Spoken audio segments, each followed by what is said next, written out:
Peace, peace, peace. I am Dr. Philip Roundtree, and you are tuned into hashtag YouGoodMan, a men's wellness conversation.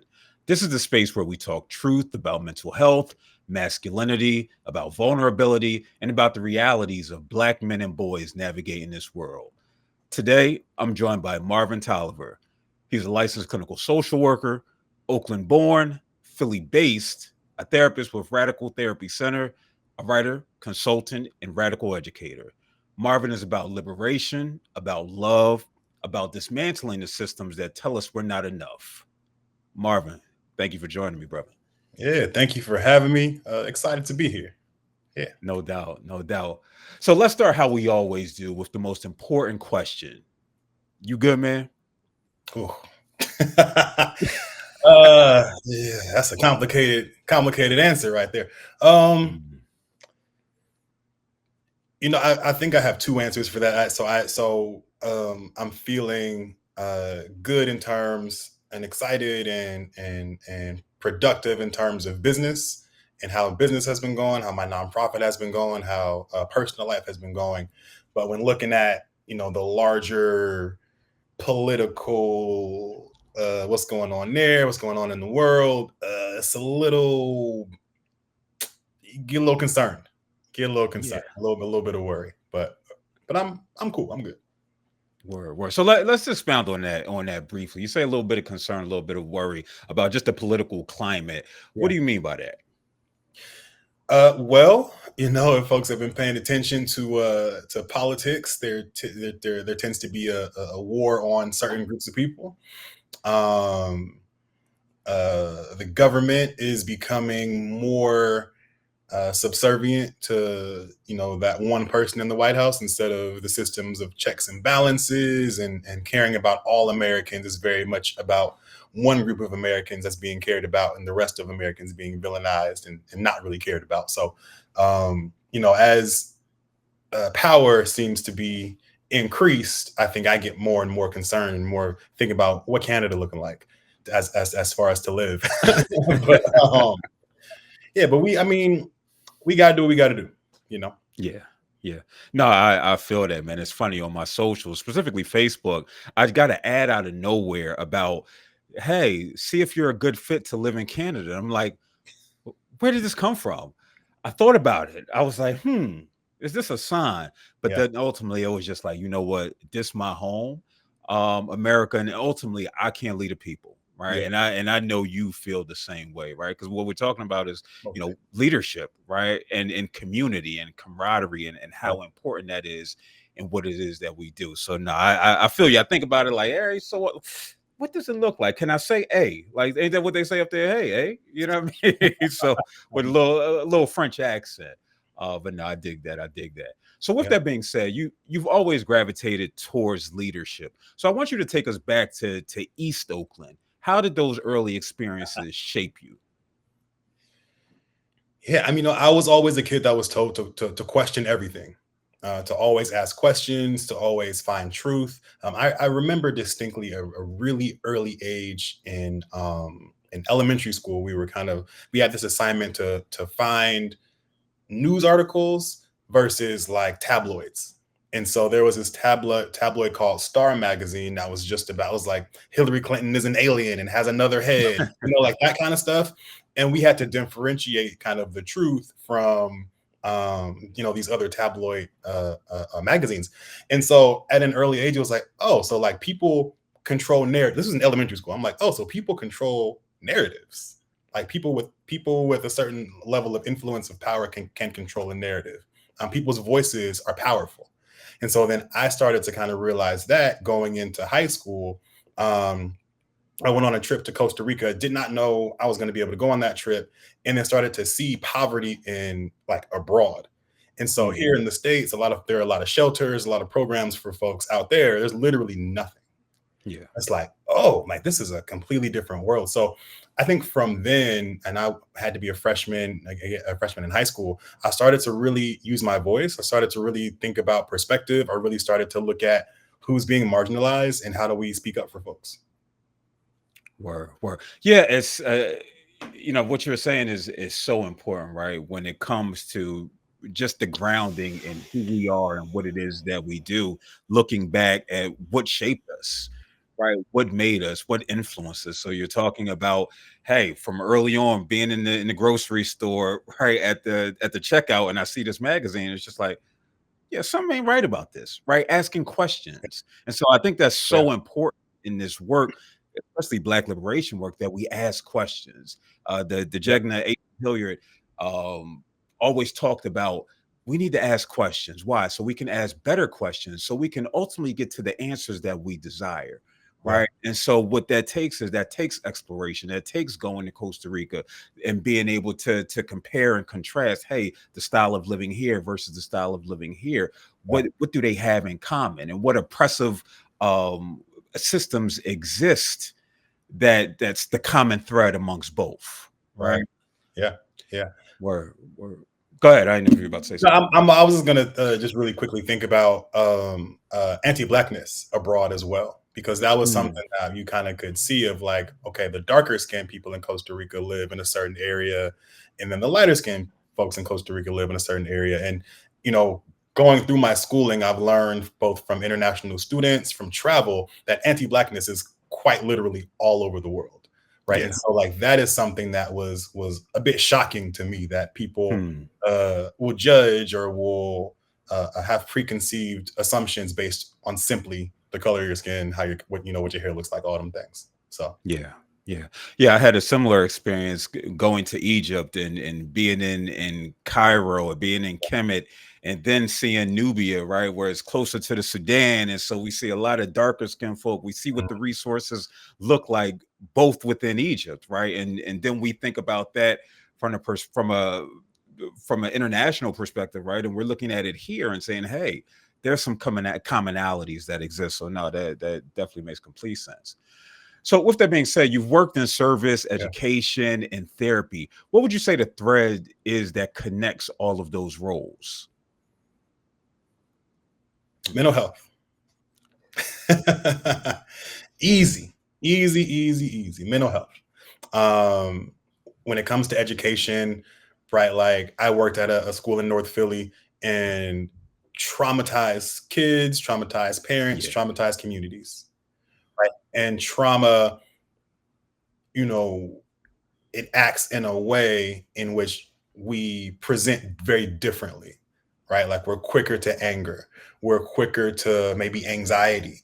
We're quicker to fight, we're quicker to shut down sometimes. And so, if the mental health piece isn't addressed, how are you going to yeah, learn in a classroom? And that's at any level, elementary, middle, high, college, doctorate programs, right? If your mental health is not good, how are you going to thrive anywhere else? And I feel like that's that common thread is people really need someone to talk mm, to, mm. really need And so, support. what you're Yeah. saying is it doesn't look like what Eurocentric psychology says that somebody navigating depression or anxiety looks like, right? Where it talks about, hey, you may be in your room for 10 days on end, because you're so sad. It may look like that, but it also may be reflected in that child who's going to school who may be exhibiting anger and so forth as a result of their experiences. Yeah, absolutely. And I think it's it's on multiple levels, right? So the parents, maybe they are struggling in their relationship. Maybe money is an issue. Maybe there's arguing happening in the home. Maybe there's some violence happening in the home.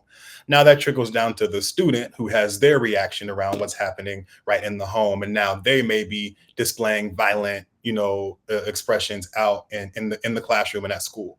Now let's also think about the teacher too, though, right? The Yeah. teacher is overworked, the teacher is underpaid, the teacher is overwhelmed. And so now that is showing up in how they're communicating to students, right? And so it on every single level, we can really see how mental health is incredibly important, and how we really got to take care of it. For sure, for sure. So you said your work isn't done until all Black people are liberated. What Yeah. does liberation mean for you right now? Ooh, great question. Great question. Um, I think it means freedom. And I think specifically, I think it means freedom of harm, freedom of Mm, fear. I think it is the ultimate. feeling of safety and trust in our communities. Yeah. Yeah.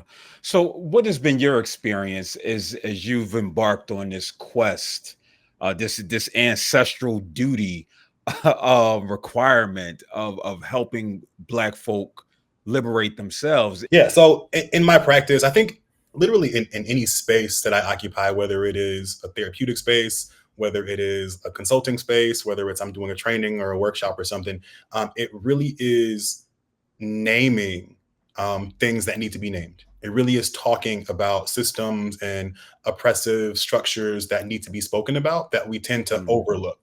Right.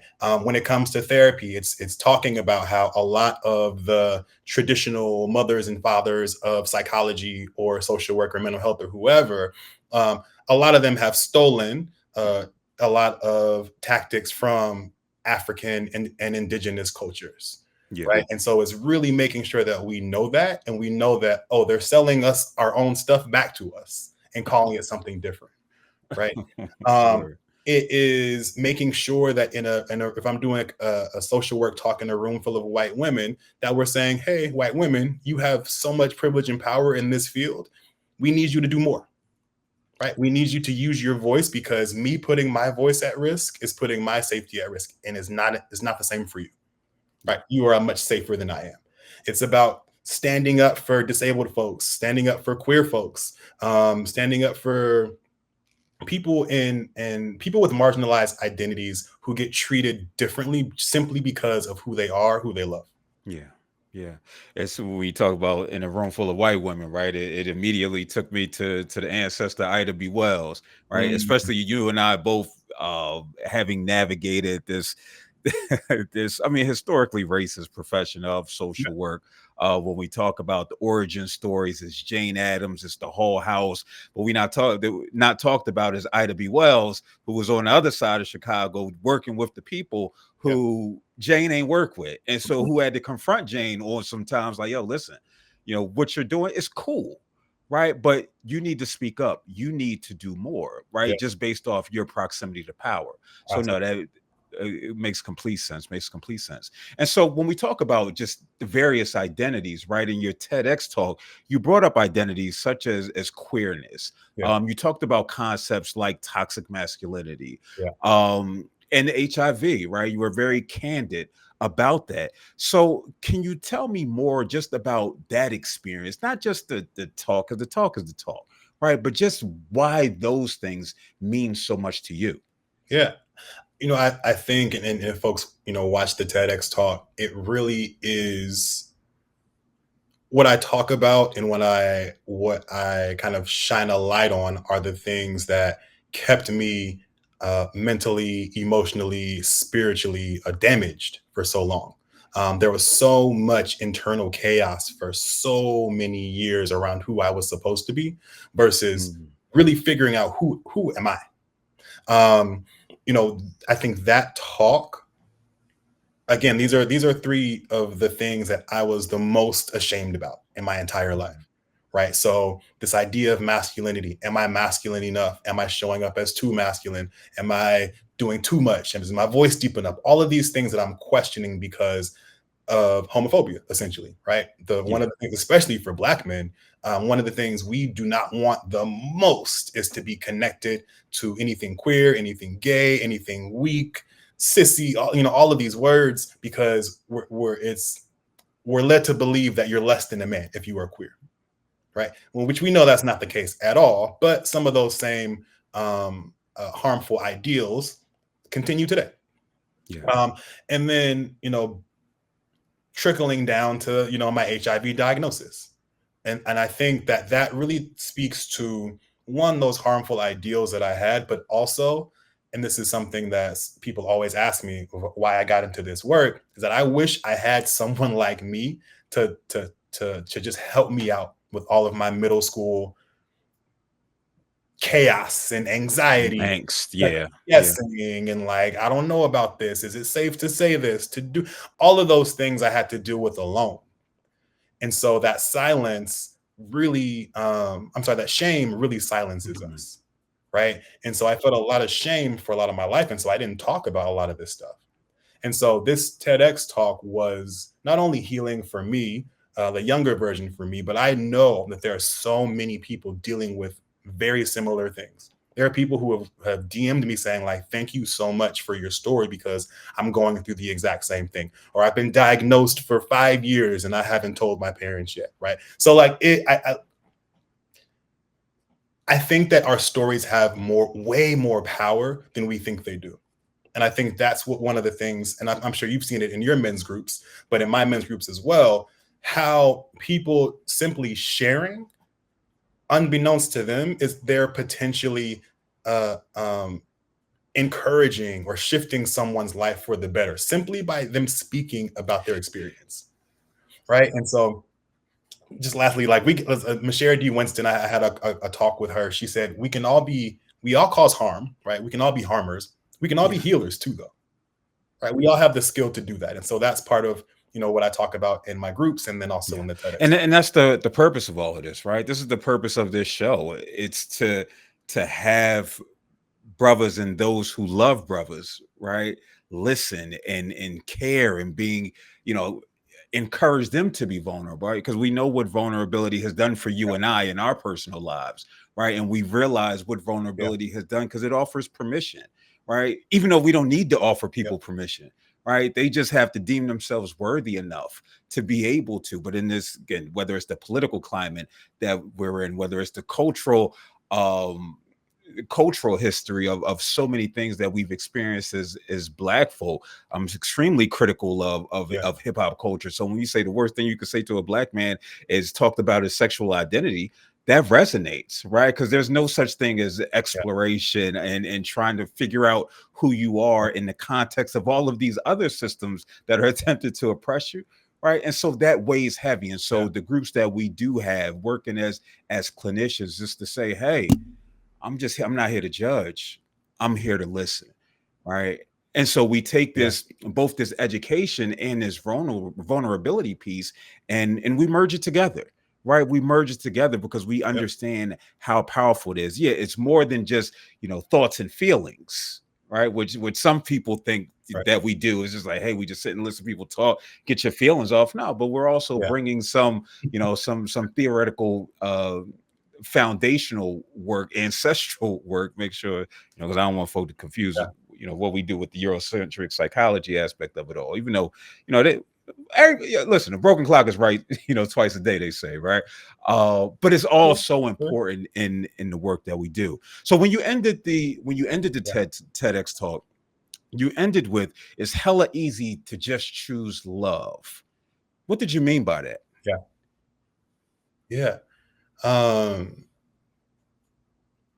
In my experience, it's way easier to choose acceptance rather than rejection. It's way easier to choose curiosity rather than ignorance. It's way easier to choose ignorance than curiosity. I'm sorry. No, did I say it the right way? No. I said it the right way the first time. It's easier to choose curiosity than ignorance. And so, in a lot of our communities, when we talk about queerness, homosexuality, bisexuality, trans identity folks, there's a lot of rejection. There's a lot of closed-mindedness, regardless if it's from community or religion or whatever it is. At the end of the day, it's really about kind of love, right? Like, am I actively choosing to love this person or am I not? And you can choose to do nothing too, right? Like, I think that is something that's an option as well, right? You don't have to hate. You don't have to spew hate. You don't have to actively go out of your way and call someone out of their name and say they need you, whatever that stuff is. You could simply leave folks alone and just mind your business, right? And I always want to remind folks of that. It's like, you have nothing to do with this community. Why are you commenting on it? I don't get it. You don't want to see it? Turn your TV. No one's forcing this on you. And so it's just really interesting how people are choosing to hate when it's so easy to just choose love. Queer people, trans people are some of the most phenomenal individuals I've ever come across. I was transphobic too. I was homophobic too, funnily enough.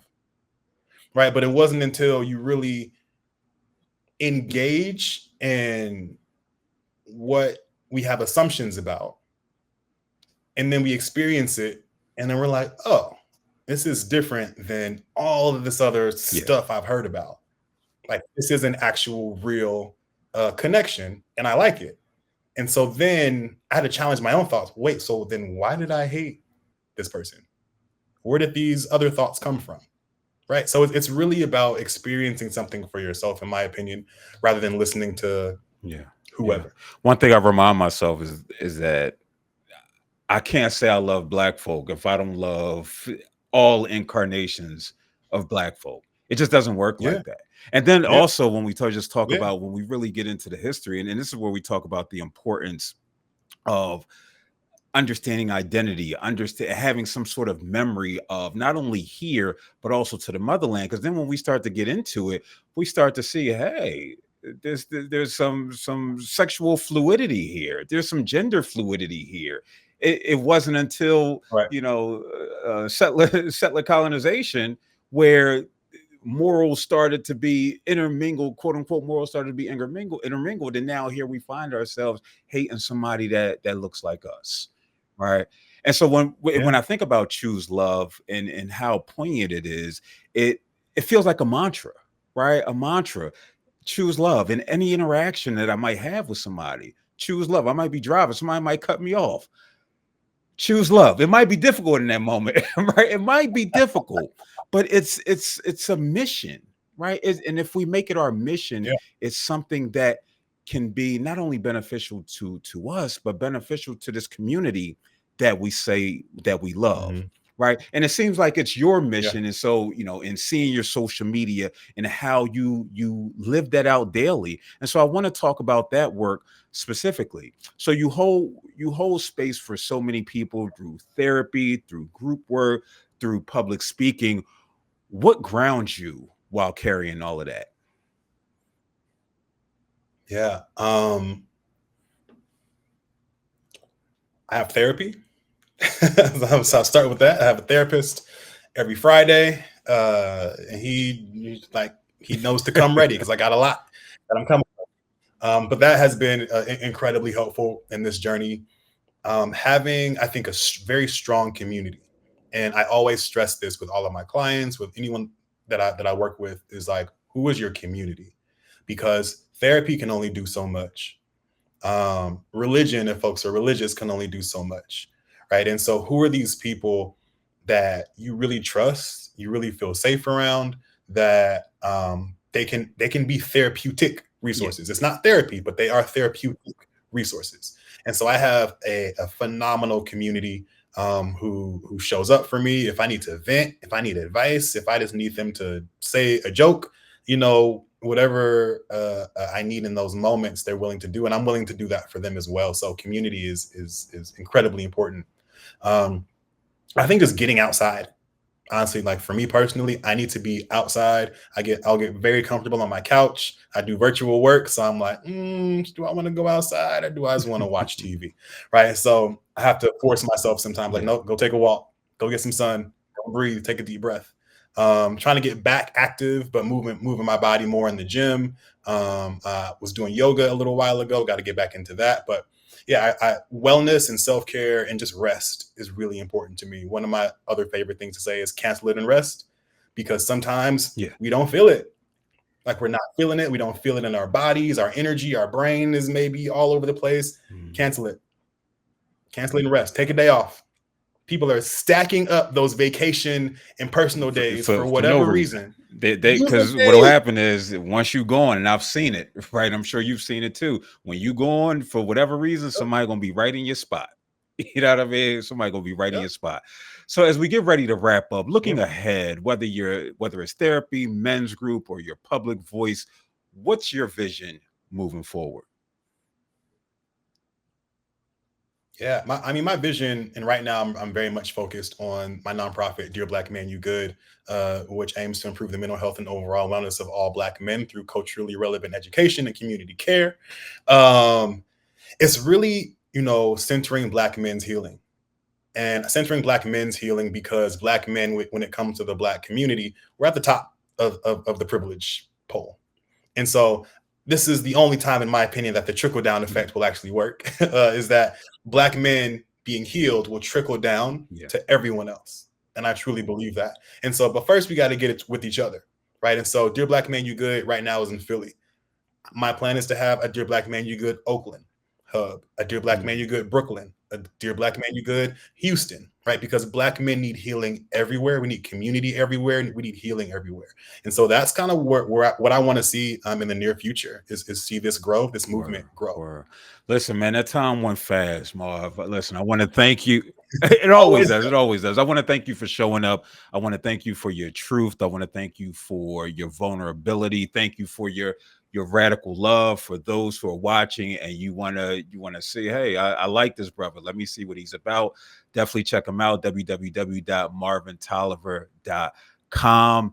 And as always, when we talk about Black men's mental health, as Marv said, listen, man, it's a trickle-down effect because when you heal one, you heal many. Until next time, Yep. peace.